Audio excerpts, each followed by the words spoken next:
Commémorer, c'est bien. Réparer, c'est mieux. Réparation égale justice. Il n'y a pas de paix sans justice et il n'y a pas de justice sans réparation.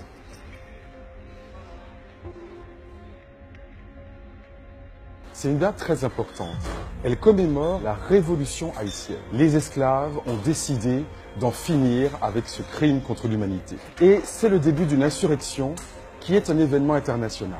Car ce n'est pas seulement la liberté pour Haïti, c'est aussi pour l'ensemble de l'Amérique latine. Ensuite, en Asie, Ho Chi Minh, par exemple, a toujours dit que son repère, c'était Toussaint Louverture, qui est l'un des leaders de la révolution haïtienne. Ensuite, Haïti est devenue la première république noire de l'histoire. Par conséquent, un modèle pour les pays africains. Il faudrait que l'on connaisse mieux l'histoire d'Haïti, la dette que la France a à l'égard d'Haïti. Lorsque Haïti est devenue cette république indépendante et abolitionniste le 1er janvier 1804, eh bien, quelques années plus tard, les autorités françaises sont revenues vers Haïti en disant « Vous pensez être libre, mais nous allons vous réduire à nouveau en esclavage si vous ne donnez pas à nos pauvres planteurs l'argent que vous leur devez.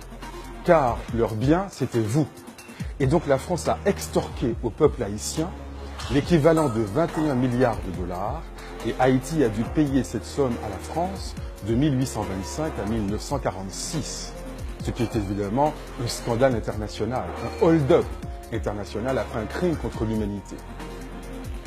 On peut en effet rembourser au peuple haïtien la somme qui a été exigée.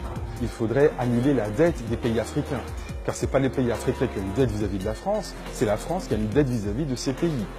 On pourrait parler aussi, par exemple, de la réforme agraire pour les petits paysans, notamment dans l'outre-mer. Il faut savoir que les anciens propriétaires d'esclaves ont eu des réparations en 1848-1849 et les esclaves libérés n'ont jamais rien eu.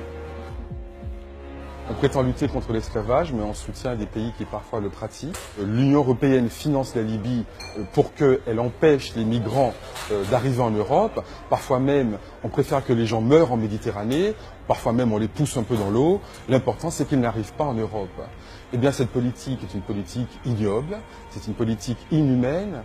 Et lorsqu'on est le pays des droits de l'homme, évidemment, c'est une contradiction absolument stupéfiante.